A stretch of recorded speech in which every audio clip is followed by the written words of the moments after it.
Ice cream ले लो, ice cream बादाम पिस्ता वाली आइसक्रीम ले लो। ढोलकपुर जंगल में सुंदरी कौवी बच्चों के स्कूल के सामने आइसक्रीम बेचा करती थी।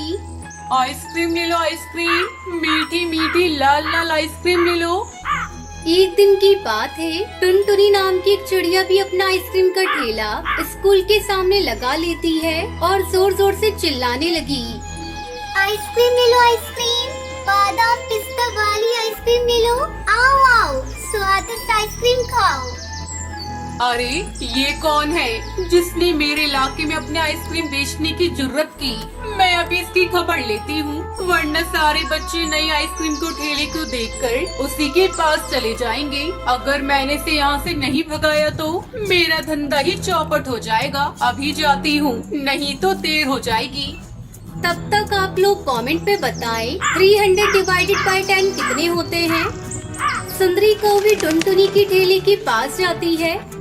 अरे ओ चिड़िया, तुम कौन हो और तुम्हारी इतनी हिम्मत की तुमने मेरे इलाके में अपना आइसक्रीम का ठेला लगा लिया। चलो जल्दी हटाओ यहाँ से अपना ठेला और कहीं दूसरी जगह पर जाकर अपना आइसक्रीम बेचो।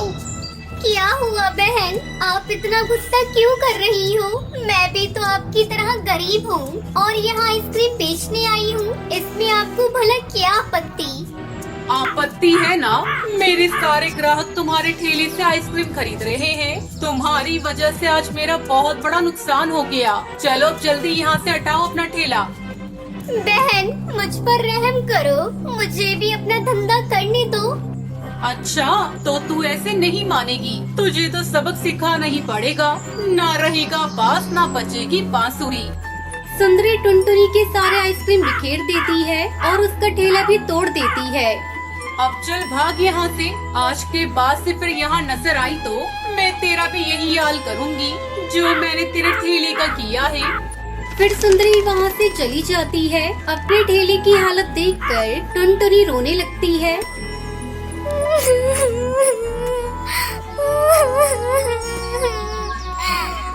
हे भगवान, मैंने उसका क्या बिगाड़ा था जो उसने मेरी ऐसी हालत कर दी। अब मैं कहाँ जाऊँ, किससे मदद मांगू?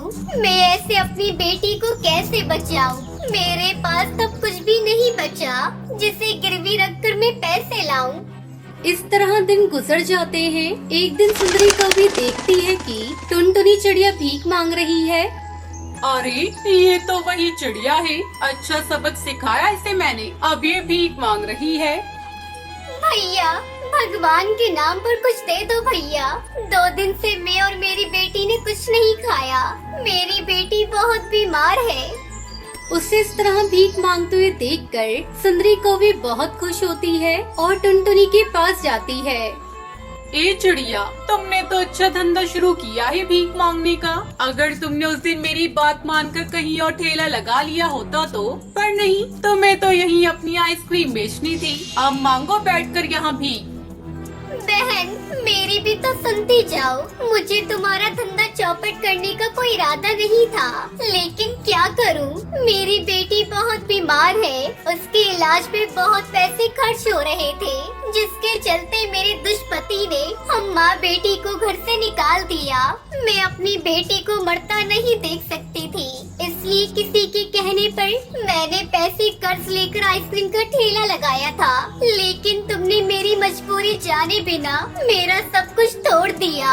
अब मेरे पास भीख मांगने के सिवा दूसरा कोई चारा नहीं। टुनटुनी की दुख भरी कहानी सुनकर सुंदरी को बहुत दुख हुआ।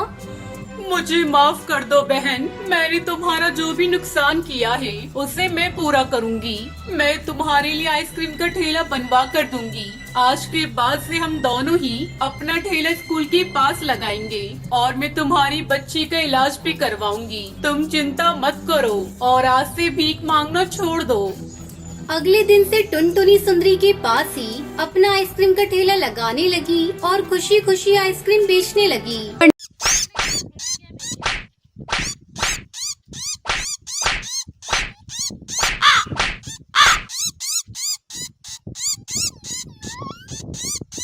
एक समय की बात है, सुंदरवन जंगल में टुनटुनी चिड़िया अपनी सौतेली बहन पिंकी चिड़िया और अपनी सौतेली माँ रानी चिड़िया के साथ रहा करती थी। टुनटुनी की माँ टूनी चिड़िया की मौत कुछ महीनों पहले एक सांप के काटने के कारण हो गई थी।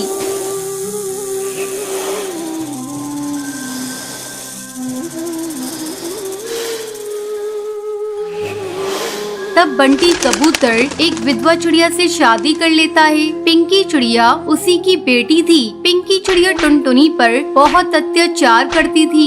एक दिन टुनटुनी खाना पका रही थी, तभी पिंकी वहाँ आती है और टुनटुनी से कहती है, मैंने तुझसे चाय मांगी थी, तूने अभी तक मुझे चाय नहीं दी। दीदी ये देखो, मैं चाय ही बना रही हूँ। जैसे ही चाय उबल जाएगी मैं आपको लाकर देती हूँ। थोड़ी देर बाद टुनटुनी चाय लाकर पिंकी को देती है। चाय पीते ही पिंकी टुनटुनी पर चिल्लाने लगती है, ये तूने चाय कैसी बनाई है? इसमें तो चीनी बिल्कुल नहीं है, ले इसे तू ही पी ले। इतना कहकर वो उस चाय के प्याले को फेंक देती है। पिंकी चिड़िया का गुस्सा देखकर टुनटुनी रोने लगती है।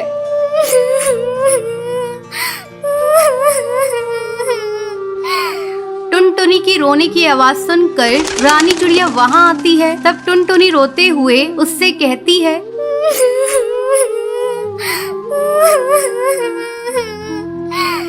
माँ ये देखो, दीदी ने सारी चाय फेंक दी। आहा, टुनटुनी तू मेरी बेटी की शिकायत मुझसे मत किया कर। चल अब चलकर सफाई कर। टुनटुनी को पूरा घोंसला साफ करना पड़ता है। दिन भर काम करने के बाद टुनटुनी रात को अपने घोंसले में जाती है और अपनी माँ की तस्वीर के सामने फूट फूट कर रोने लगती है।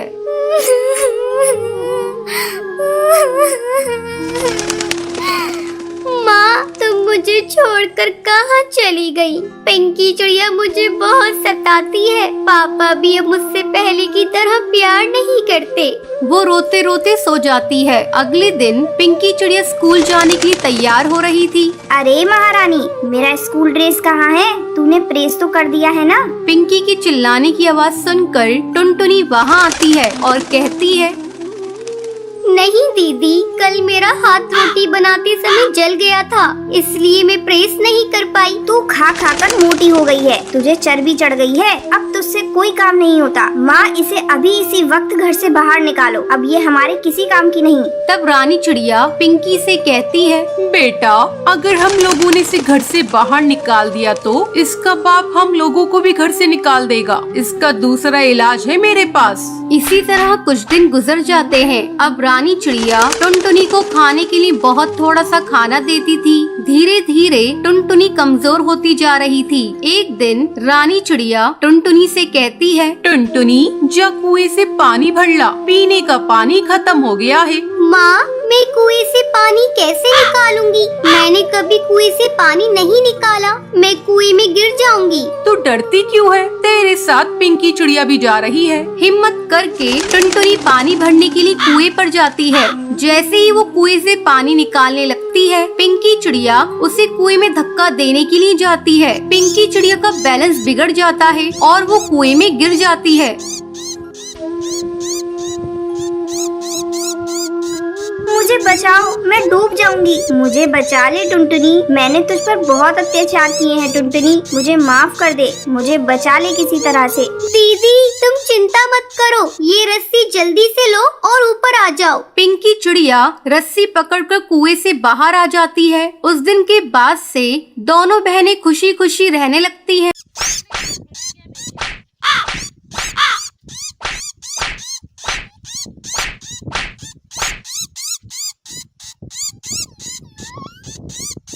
एक बहुत बड़े जंगल में सारे पक्षी मिलजुल कर रहा करते थे। उसी जंगल में कड़कनाथ कौवे का भी परिवार रहा करता था। कड़कनाथ कौवे का एक बेटा था कालू कौवा। वो बहुत ही शरारती था। उसने जंगल के सारे पक्षियों के नाक में दम कर रखा था। एक बार की बात है, बहुत दिनों बाद टुनटुनी चिड़िया माँ बनी थी। उसके घर में खुशियों का माहौल था। एक दिन टुनटुनी चिड़िया अपने पति बंटी से बातें कर रही थी। बंटी, बड़े दिनों बाद भगवान ने हमें माँ बाप बनने का सुख दिया है। हम अपने बच्चे को कोई कष्ट नहीं होने देंगे। हाँ टुनटुनी, तू ठीक कह रही है। और हम अपने बच्चों को अच्छे संस्कार देंगे ताकि वो बड़े होकर जरूरतमंदों की सेवा कर सकें और सबका आदर सत्कार करें। हाँ जी, ये बात तो सही है, लेकिन हमें एक बात का ध्यान रखना होगा कि वो कभी भी कालू कौवे से दोस्ती ना करे। आपने देखा है ना, कालू कौवा सभी पक्षियों को कैसे परेशान करता रहता है। वो दोनों अक्सर अपने बच्चे के भविष्य को लेकर चिंता किया करते थे।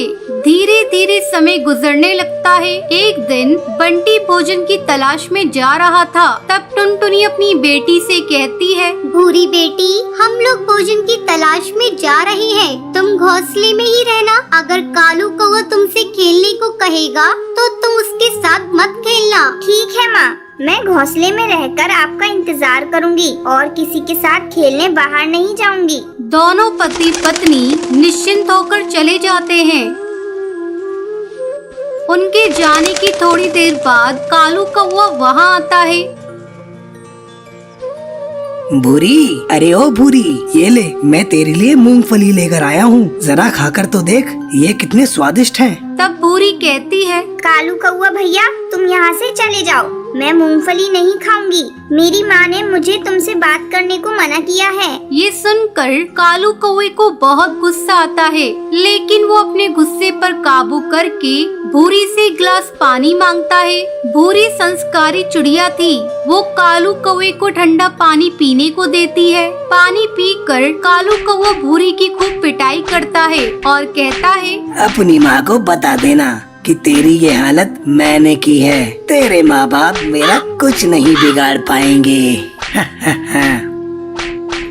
इतना कहकर कालू कौवा वहाँ से चला जाता है। भूरी दर्द से करहा रही थी। शाम को जब टुनटुनी चिड़िया और बंटी कबूतर घर आते हैं तो अपनी बेटी की हालत देखकर घबरा जाते हैं। भूरी अपनी माँ को सारी बात बताती है। तब टुनटुनी गुस्से में कालू कौवे के घर जाती है। उस समय कालू कौवे का पिता कड़कनाथ घोंसले के बाहर ही बैठा था। कड़कनाथ भैया, आपके बेटे ने मेरी बेटी को मार मार कर अधमरा कर दिया है। अपने बेटी को संभालो, नहीं तो एक दिन तुम्हें रोना पड़ेगा। टुनटुनी की आवाज सुनकर सुंदरी कौवी घोंसले से बाहर निकलती है। टुनटुनी चिड़िया, जब से तुम माँ बनी हो तुम बहुत घमंडी हो गई हो। मेरा बेटा तुम्हारी आंखों में चुभने लगा है। ये देखो, मेरा बेटा बैठकर पढ़ाई कर रहा है, कल उसका इम्तिहान है। तुम्हारी बेटी झूठ बोल रही है। अब जाओ यहाँ से। अगर तुमने दोबारा मेरी बेटे की शिकायत की तो मुझसे बुरा कोई नहीं होगा। इस घटना के कुछ दिनों तक कालू कौवा शांत रहता है। एक दिन जब वो खेलने जा रहा था तो वो देखता है कि जिगरबाज का बच्चा अपने घोंसले में अकेला था। कालू कौवे से पीट पीट कर अधमरा कर देता है। जब इस बात का पता जिगरबाज को चलता है तब वो अपने साथियों के साथ मिलकर कालू कौवे के घर पर धावा बोल देता है। इस हमले में कालू कौवा और उसका पूरा परिवार खत्म हो जाता है। कालू कौवे के बुरे कर्मों का फल उसके पूरे परिवार को भुगतना पड़ता है। उस दिन के बाद से जंगल के सभी पक्षी खुशी खुशी रहने लगते हैं।